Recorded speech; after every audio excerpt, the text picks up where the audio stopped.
Well, good morning. Good morning, everyone. This is our quarterly gathering where I get to hang around with a couple of smart guys who tell me what the future is going to look like. We have Bob Diamond, the chairman of Atlas Merchant Capital, who I go to for world views and give me perspective on where things are and where they're going. And you always bring Bob that global perspective, and we so appreciate that. And Larry Cantor, who's the wizard of the economy and forecasting. You know, when we gather for these quarterly updates, it feels a little bit to me, Larry, like when I was a kid, there was a show called The Twilight Zone. And I remember distinctly one episode of The Twilight Zone when newspapers mattered, a fellow would get delivered to him every morning the next day's newspaper. And he figured out he could go to the racetrack and pick all the winners. And then he found out there was a section on the stock market and he could really parlay that. Unfortunately, it didn't end so well because he found a story about himself in a car accident, but we won't go there. But you remind me, you remind me of The Twilight Zone because, and I think back to what we talked about in October, Larry and Bob. Your information, Larry, was so prescient. And Bob, how you framed it all in terms of what was going on. It feels like with these quarterly meetings, I genuinely get tomorrow's newspaper. So let's delve into today's edition of that tomorrow's newspaper, Larry. Larry, that we've seen so much go on in the world, but you've helped us steer. You were back in October, you talked about inflation had probably come close to peaking or would within the next 6 months. You said that the Fed would go on hold next year, probably in the spring or late spring, and that you didn't see a crash. You saw weakness, but you saw things working pretty much the way Chairman Powell would like to see them come. So let's turn to you now, Larry, and get an update on where are we in the economic world, and what do you see in the weeks and months ahead? All right, well, thanks, Jim. That's a pretty high bar. I can only do worse, I guess. Anyway, we'll see. But let me start with a view on the U.S. economy. Obviously, I'm going to focus on inflation and the Fed, and then say a few words about what's going on in other major countries. The question I get asked most these days is recession. You know, everybody's talking about recession. Certainly seems to be a growing consensus for one this year. And, you know, you look back, that's certainly no surprise following, you know, a year in which we got the biggest surge in inflation and monetary tightening in 40 years. We have an inverted yield curve, which is, you know, decent signal for a recession. But if this does end up being designated as one, and the National Bureau of Economic Research makes those decisions way after it happened. But if they do declare one, what I would say, it's already here and it's been going on for many months. Not only that, but it'll probably end up as one of the shallowest on record. And the worst will probably be over by the spring, just a few months, really. So recessions usually start with sharp declines in interest rate sensitive sectors like housing and manufactured goods. And as I'm sure you all know, we've been experiencing that big time for quite a while. I mean, housing's gotten hammered. You know, mortgage rates doubled, sales have fallen for 11 straight months. You're talking about a decline of 40%, and house prices and rents have been dropping since last summer. On the goods side, consumer spending on goods peaked way back in the middle of 2021, and that followed a surge when, you know, as we all know, things like travel, going out to restaurants were off limits. People were spending a lot more time at home. So the drop in goods spending actually accelerated late last year as consumers increasingly re-engaged in those services, and especially after interest rates jumped. So just for some numbers, retail sales in November and December plunged at a double-digit annual rate. And that's forcing retailers to discount items, to reduce excess inventories, to reverse expansion plans, and to trim their workforce. That's what happens during recessions. The tech sector is also contracting following a COVID-induced boom in stuff like, online buying and food delivery, streaming movies and shows, remote work, video conferencing. It's a long list. That's sort of like what's happened in the retail industry, because it led tech companies to expand capacity to a level that turned out to be excessive, and now they have to retrench. Normally, all this would be enough to crash the economy, but the COVID experience delivered a number of unusual developments, and instead, the overall economy is actually holding up unusually well. The most important is that it produced a massive shortage of labor. We can get into why it did, but I don't want to stay too long here. Job openings peaked at a record 11.5 million people. And even now, as it's been shrinking, there are currently 10.5 million openings and less than 6 million people unemployed. That's allowed the economy to continue to generate job growth, even as labor demand weakens. As a result, household income is not getting hit nearly as hard as it usually does. And that's mitigating the spread from the cyclical sectors to the rest of the economy. Household and business balance sheets have remained unusually healthy. And that was a reflection of the huge income and wealth gains generated by unprecedented fiscal and monetary policy stimulus. Households built up a huge stock of excess savings, and consumers are still digging into that. It's declined a lot, the stock of savings, but they're still digging into it to support spending. The other thing is that neither households nor businesses took on the degree of excessive leverage and debt that you usually see in the latter stages of economic recoveries. And finally, energy and commodity prices have fallen sharply. That's the opposite of what happened during the great inflation of the 70s and 80s. So for example, gasoline prices going from over $5 to a 3 handle, that provides a significant boost to consumer purchasing power. Same with the collapse in natural gas prices. Of course, what's key is what happens going forward. And what happens over the next several months is going to depend a lot on how inflation pans out and how the Fed reacts to it, as Jim was alluding to. The thing I'll emphasize is Fed tightening is working. The cyclical sectors, as we just mentioned, have gotten clobbered. Asset prices, including stocks and bonds, were hit hard.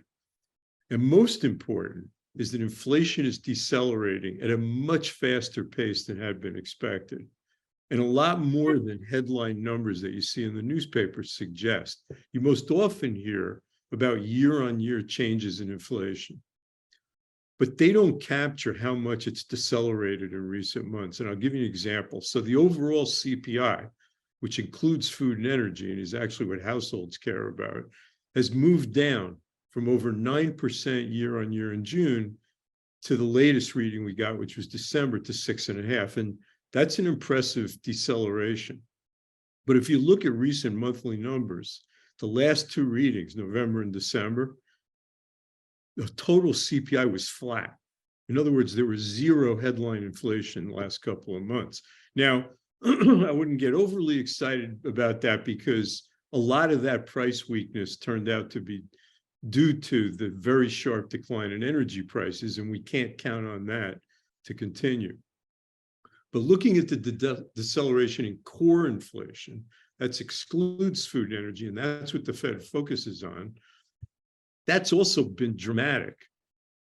In fact, if you look at the core CPI over the last 3 months, it rose at an annual rate of 3.1%. The increase in the core PCE, I won't go into what that is, but it's a different measure of inflation. It's the Fed official target. That was 2.9% annually over the last 3 months. That is getting awfully close to the Fed's 2% objective. But even more encouraging is that it's not a one-off. It's actually likely to slow further. Why is that? Shelter costs, this is housing less utilities and furnishing, rents and so forth. They account for over 40% of core inflation. They've been the dominant upside influence. So that 3% of core inflation over the past 3 months that I just mentioned, that contained an increase in shelter costs of over 9%. Despite the fact that rents and house prices have been falling since last summer. Why is that? That's because official inflation data uses 6-month average of past rents to estimate monthly shelter costs. If you think about it, leases don't get adjusted every month. But what this means is that the decline in rents that's been going on for months is going to feed through to shelter costs as the year goes on. And that should bring core inflation down even further. Now, with that kind of progress on inflation having already occurred and more coming, the Fed hiking regime should be close to an end. The quarter point move this Wednesday, next Fed meeting ends in a couple of days. A quarter point move seems sort of baked in. That would be the smallest rate hike, by the way, since the first one in March of last year. Futures markets suggest one more quarter point hike at the March meeting. I think that's reasonable. But markets are also pricing in rate cuts in the second half of this year. I doubt that's going to happen for a few reasons. One, as I said before, the cyclical sectors are much closer to a bottom than a top. And that means a significant further deterioration in the economy later this year is pretty unlikely, unless something horrible happens exogenously. In fact, I'd go the other way. I'd say the odds for a modest pickup, not a big rebound, but a modest pickup in the spring or summer is probably more likely than a further deterioration. Jim and I, before the call, were talking a little bit about housing. Mortgage rates have actually come down a bit recently. House prices have fallen, as I mentioned before. And if that's maintained, a bounce in home sales later this year wouldn't be surprising. Also, a bottom in retail goods inventories is probably only a few months away. And finally, if you're the Fed, while inflation is coming down to reasonable levels much more quickly than had been expected, the Fed is going to want to ensure that it stays that way and doesn't pick up again. So I think bottom line is the Fed does a quarter point Wednesday, one more at its March meeting, and then goes on hold for quite a long time. Now, just looking elsewhere, it's worth noting that the US is not the only country where economic prospects are outperforming consensus forecasts. China recently announced a sharp reversal of its zero COVID policy, as everyone knows, and that'll set the stage for an economic rebound after a period of unusually slow growth. Longer term, the outlook doesn't look so great, but you should see a bounce over the next 3 to 6 months. In the euro area, energy shortages have turned out to be much less severe than had been expected in the wake of the Ukraine war. Countries built large gas and oil stockpiles from non-Russian sources, and the weather's been much warmer than expected. As a result, natural gas prices have fallen all the way back to below pre-war levels. That's been a huge positive surprise. It's also undermining forecasts for a deep recession in the euro area. In fact, recent economic indicators there show a bit of a bounce in activity. So the bottom line is that 2023 doesn't look nearly as bleak as most of the financial news suggests. The inflation surge is evaporating quickly, Fed tightening is near an end, and most important, this will end up being an extraordinarily mild downturn, and it'll probably be over in just a few months. Anyway, that's it for me. Probably want to talk about markets, but I'll hand it over back to Jim for a discussion. I don't know what to say here, Larry. An upbeat economist. Let's turn to Bob Diamond, who will unmute himself and tell us why we shouldn't be happy and comfortable with the circumstances in the world. Why am I always the Debbie Downer here, Jim? You know, I think two Bob, things. I actually heard you say something a week or two ago that really startled me. You were positive on European banks. That's the first time since 2008. Yep. And I think the background to that is a couple. The macro environment in Europe is benefiting from everything that Larry just said about the US. And I would pick out a couple things that are particularly important, where we did not expect to feel this confident on Europe in terms of, I mean, there's no question they're in recession. And to Larry and I, it will be mild, and it will be mild because I think the ECB actions, Christine Lagarde has managed them extremely well. I think the energy prices are lower than prior to the Ukraine invasion. Who would have thought we would be in a situation like that? It's a bit the warm weather, but it's a bit, golly, you got to be positive on how incredible that economy has been to adjust post the Ukraine invasion. They're going to benefit more than the US, I think, on what Larry talked about with the reopening of China. But most importantly, the banks are in a strong position. Since 2008 and the financial crisis, as you said, through harsher regulatory capital levels, harsher regulatory biblical justice on the banks, because the portfolios took a lot longer to correct. Today, 15 years on, the portfolios are clean. And the big change right now in Europe is higher interest rates. And keep this in mind, from negative in many countries, higher interest rates, much more of that interest rate spread on deposits goes right to the bottom line for UK and European banks than it does in the US. So I think we're going to really be surprised when we see first, second, third quarter results in European banks about the impact of the interest rate differential with higher rates, and also the mild nature of provisions, where I think people have been expecting there to be a bigger credit provision environment in Europe. You take all that together with most of the European financial institutions trading at 50% plus or minus of book value versus the strong US at 1.5 to 2 times book, we're going to see a real value adjustment. So relative to the US banks, for the first time since 2008, we're feeling real positive on the European financial institution. Bob, give us a little context, or Larry and Bob. Our friend Jeff Sonnenfeld, the Associate Dean at the Yale School of Management, and his Head of Research, Stephen Tian, have been doing some unbelievable work at quantifying and identifying the impact on Russia of the sanctions from the West, particularly from NATO. And if you look at that research, as a layman, it looks to me like, how long can they prop up that Russian economy? And here, you're actually upbeat about the prospects of Europe, and there's a ground war right next door.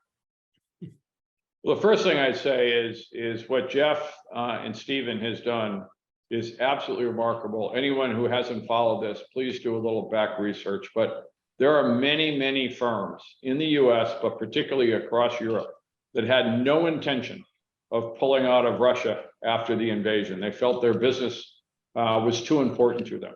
And this transparency and this dogged nature of Jeff and Stephen means that virtually all of the major Western institutions have dramatically reduced. And so, as they would conclude, the Russian economy is in tatters. It doesn't matter what Putin says. Their economy has been severely, severely impacted. And that's been great for the way we look at the importance of the Western countries to support Ukraine. Larry, what do you think? The only thing I'd add, Bob, I don't disagree with anything that you've said. I agree about Jeff's research has been amazing. The only thing I'd point out is that it's not going to put much of a damper on the global economic outlook. Russia is not a major economic power anymore. I forgot where it is in terms of on the list, but there's I was amazed to see that it's considered, the Russian economy is roughly equivalent to that of Italy. And yet, how can they sustain a billion-person armed forces? Right, exactly. So, it's a nuclear power, which is why it's the big deal. Not an economic power anymore. It used to be. It's not. So that's the big thing I'd point out. It's not like the economy that you got to really make sure you look at, like the Euro area or China, certainly, or even Japan. It's not even close. So what happened? We thought that Putin calculated that he had his foot on the neck of Europe vis-a-vis energy going into the winter. What happened? Well, Jim, you've actually pointed, all these, they built these LNG terminals. The rest of the, I noticed US oil production has ramped up. I mean, you probably know the big three are Russia, Saudi Arabia, and the US. US is now number one by a lot. All those, Bigger than Saudi. bigger than Saudi now, yeah, by quite a bit. They're pumping Saudis. So Russia, the US, and Saudi Arabia are the only ones that produce double-digit million barrels of oil a day. By the way, before fracking, the US got down to the mid like 5s or 6s. Now, the US is pumping something like 12 or 13 million barrels a day. I think Saudi's are a little over 10 and Russia's a little under 10. So, what happened is Europe, everybody got together, started sending a lot of oil to Russia and sorry, You mean to Europe area. And also the LNG, because natural gas, as you know, is not as transportable as not nearly as oil. And so they built these LNG. unless it's through a pipeline, and there are no pipelines to carry gas other than from Russia into Europe. That's right. And look, the weather's been definitely a factor as well. The other thing I'd add, I didn't mention before, but in anticipation of the bad weather, not only did they build stockpiles, but some of the big countries, especially France and Germany, put in some subsidies to try to protect people from the high prices they thought were going to occur. So that fiscal stimulus also has helped. Jimmy, I think one of the other implications of just what we're talking about is we've all seen it. The incredible strength of many of the economies in the Middle East, Saudi Arabia, Qatar, Abu Dhabi have benefited hugely from this. And we're seeing a significant growth in the sovereign wealth funds as a result of that. So how does this, a lot of our community here, Larry, are focused on markets as a day job and as a personal investment. How does this all play out in terms of the markets going forward? You've been amazingly prescient on the bigger macroeconomic moves, and I suspect a quarter from now we'll be saying you did it again, Larry. Now tell us how that all impacts the markets, because it's not always a straight line. Jim, let's start with the stock market. I mean, typically, I have a bee in my bonnet one way or the other. You remember last summer during the rally, I called it a dead cat bounce. This one, it seems to me the stock market is behaving like you would expect it to, given the outlook I just outlined. So as you know, stocks are up, 6% this year so far. That to me is sort of consistent with the soft landing, whatever you call the scenario I just described. Because the markets are always ahead? Yes, the markets are always ahead. So we had a 27% gain in the S&P in 2021. 2022, it fell almost 20%. That seemed appropriate. Over the last few months, given the deceleration in inflation and the playing out of the cyclical sectors, the outlook has brightened and stocks are up, as you say, Jim, looking ahead. Now, I wouldn't necessarily get overly bullish. But by the way, just for context, if you look since 1950, the average stock market decline, the mean is 29% and the median's 24%. If you look where we are right now, the peak to trough declines about 15%, with a very mild downturn, if they even call it one or a soft landing. That seems about right. It is hard to get overly bullish for a few reasons. One is, if you look at all the stock valuation metrics, they're pretty much in the middle. In other words, stocks aren't really cheap. And while things may bounce up a little bit in the summer, we're not talking about a strong economic rebound. And the Fed's not going to be cutting rates. Rates are a lot higher than they used to be. The other thing is that profit margins have peaked. So for a while, with inflation way up there, inflation was growing a lot faster than wages. That's good for companies. Now inflation's dived below, even though wage growth is starting to fall, it's now above where inflation is. So that's cutting into profit margins. And then finally, bond yields are higher and should be.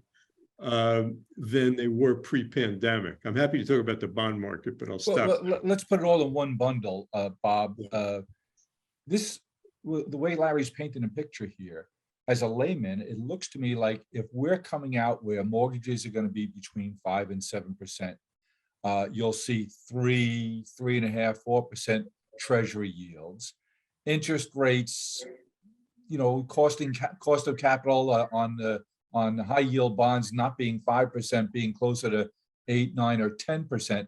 That sounds like the good old days pre 2008. Is that where Chairman Powell would like us to glide to? I think that's where we are going to be. And Jim, I would say that one, for financial services, which is our expertise at Atlas Merchant Capital, they're undeniably good, particularly for the banks. Higher yields, more volatility, steeper curve is absolutely good for financial services. But I would also say it's good for the economy. And people really, really worry about this. But it's not natural to have zero interest rates for 12 years.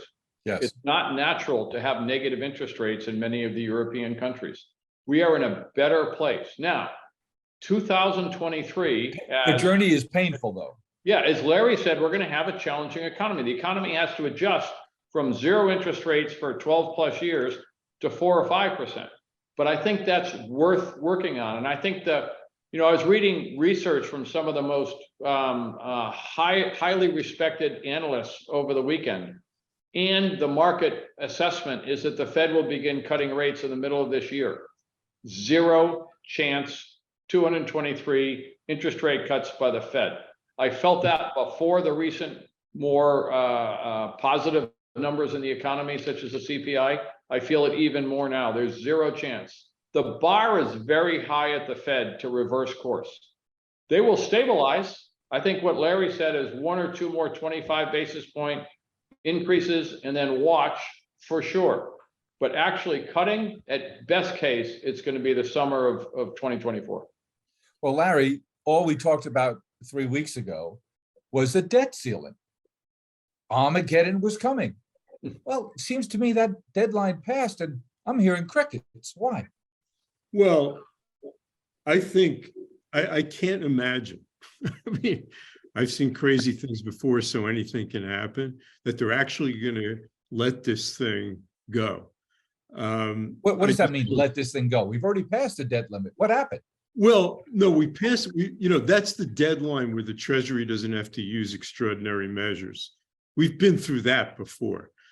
What I'm saying is I think the market is thinking, and I agree with this thought, that when it really comes to, they have to raise it. Otherwise, the government starts laying off people, or they don't make Treasury payments, or they're going to have to do something pretty drastic. That they'll eventually do it. A deal will be reached. We've been down this road before. They always do it. So don't get caught up in the headlines. I would not get caught up. I mean, I think, if it goes through, most people estimate that this can last. Yellen herself says it'll last at least through June. I would say most people say they could do another month or so. There's things they can do. They don't reinvest in some of the government retirement plans. There's a whole bunch of things they do to delay it. So they're already not doing what they usually do. But I'm talking about when you get to a point where the government actually runs out of money and has to start cutting. And I just don't think that's going to happen. If push came to shove, I would think they'd prioritize debt payment, Treasury debt payments, but that'll cause a huge political firestorm. I mean, if you're a contractor, a government contractor, say we're not paying you, or a government employee says we're not paying you, or they cut Social Security, are you going to prioritize that over paying debt, Chinese debt holders, for example? I mean, I don't want to get political here, but that political is relevant here. Congress is a political group, and I just can't, it's hard to imagine that happening. I'll just say that. So what Uncle Larry's telling us is we're going to read a lot. There'll be a lot of political posturing. It's not a bad thing. Don't pay attention to it every day. What Uncle Bob is telling us is we're on a glide path to get back to a place that was normal before we saw a whole lot of abnormal. The liquefying the markets as a result of the financial crisis, which was something that happened to the markets, not because of the markets. And if Larry continues to be amazingly accurate as he has been, this will be a choppy year, but this is the great normalization happening here. And there'll be some pain and some grit along the way, but it's not going to be bad. And we should plan on a better and more prosperous future. And I can't believe I'm talking to one of the great economists of all the time and one of the great world seers and business leaders of all time, and they're positive. I'm frightened. Yeah. Thanks, guys. Another great quarterly update. We hear so many good things about the information you bring to the table, and amazingly accurate it's been. Thanks for sharing your wisdom with us today. Thanks, Jimmy. Thanks, Thank Larry. you. Thanks, everybody.